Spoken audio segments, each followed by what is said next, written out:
Energy band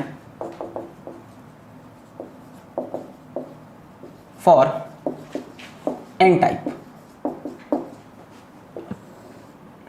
energy band. तो energy band में एक होता है कंडक्शन बैंड, एक होता है वैलेंस बैंड, है ना।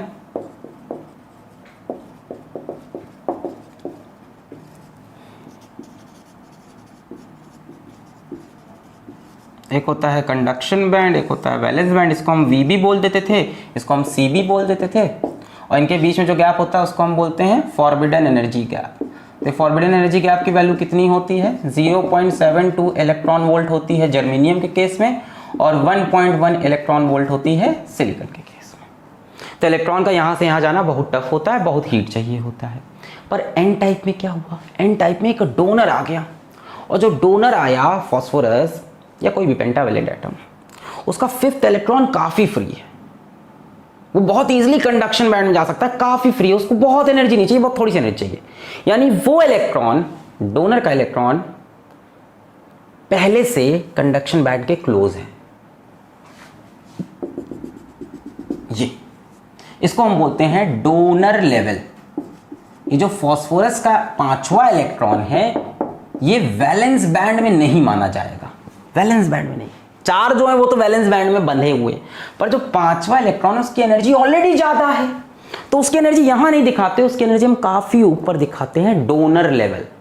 इस इलेक्ट्रॉन को एक्साइट करके कंडक्शन बैंड में ले जाना बहुत आसान है, बहुत कम एनर्जी चाहिए। कितनी एनर्जी चाहिए हम डिस्कस कर चुके हैं, कितनी थी? 0.01 इलेक्ट्रॉन वोल्ट जर्मेनियम के केस में, और 0.05 इलेक्ट्रॉन वोल्ट सिलिकॉन के केस में, इतनी सी। यहां पे वो 5वां फ्री इलेक्ट्रॉन है, थोड़ी सी एनर्जी मिली, रूम टेम्परेचर पे चला गया। क्या ये वाले इलेक्ट्रॉन आ पाएंगे? है ना। जैसे मान लो यहां पे 10 इलेक्ट्रॉन आए, 1 2 3 4 5 6 7 8 9 10।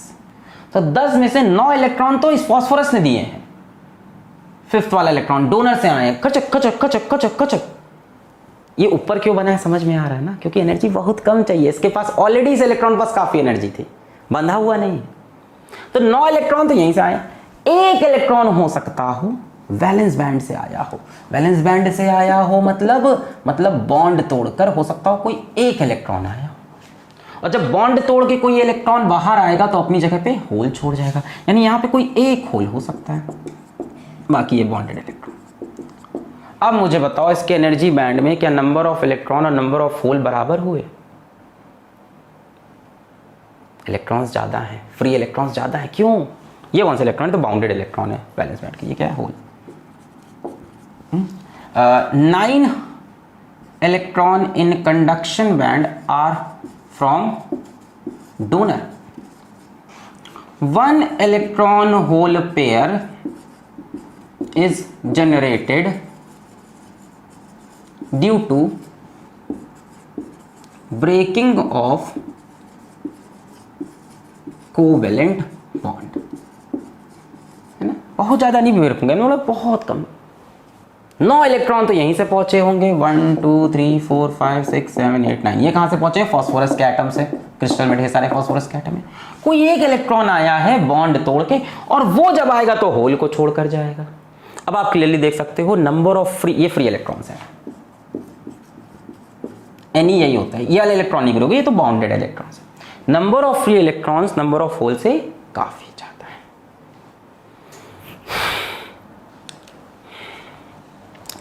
इसीलिए एन टाइप सेमीकंडक्टर में,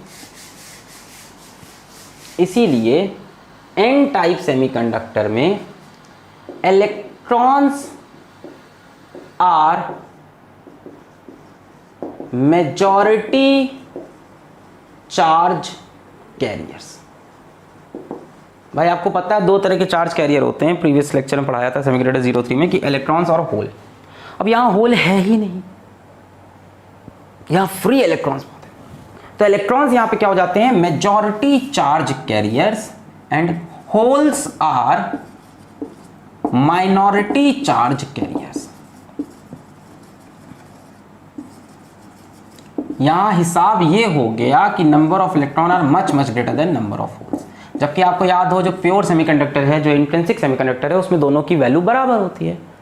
भाई प्योर में कोई फास्फोरस का एटम होगा नहीं, उसमें सिलिकॉन का एटम, तो उसमें जो भी फ्री इलेक्ट्रॉन बनेगा वो बॉन्ड टूटने बनेगा, और जब बॉन्ड टूटेगा तो इलेक्ट्रॉन के साथ होल भी बनेगा। तो जितने इलेक्ट्रॉन उतने होल, किसमें? प्योर में। इम्प्योर में ऐसा नहीं। प्योर में क्या होता है? प्योर में Ne is equals to NH। भाई प्योर में बॉन्ड तोड़ना पड़ेगा, अब बॉन्ड तोड़ने में जितने इलेक्ट्रॉन उतने होल, यहाँ ऐसा नहीं है, ठीक है। तो प्योर में कोई मेजॉरिटी माइनॉरिटी नहीं होता, दोनों चार्ज कैरियर होते हैं। यहाँ पे electrons are majority charge carriers, hole are minority charge carrier. किसमें? N टाइप में। P टाइप में इसका उल्टा हो जाता है। अच्छा, अब इसीलिए इसका नाम रखा गया N टाइप। ये नेगेटिव नहीं है, अभी बताएंगे। N टाइप मतलब नेगेटिव टाइप, मतलब इसमें जो मेजॉरिटी चार्ज कैरियर है वो नेगेटिव। पहले बात समझ में है कि नहीं? देखो, जो इलेक्ट्रिसिटी का कंडक्शन है वो दो चीजें कर सकती है, एक तो फ्री इलेक्ट्रॉन कर सकते हैं और दूसरा होल्स कर सकते हैं। ये इलेक्ट्रॉन नहीं कर सकते। ये कौन से इलेक्ट्रॉन है? ये बॉन्डेड इलेक्ट्रॉन है। या फ्री इलेक्ट्रॉन करेंगे या होल्स करेंगे, ठीक है। अब ज्यादा कौन है? Free electrons. तो electrons are majority charge carriers, holes are minority charge carriers. अब इसका नाम N टाइप क्यों रखा है वही बता रहे हैं हम, नोट कर लो फिर बताएं। नोट कर लो, ये मिटा दो, ओके।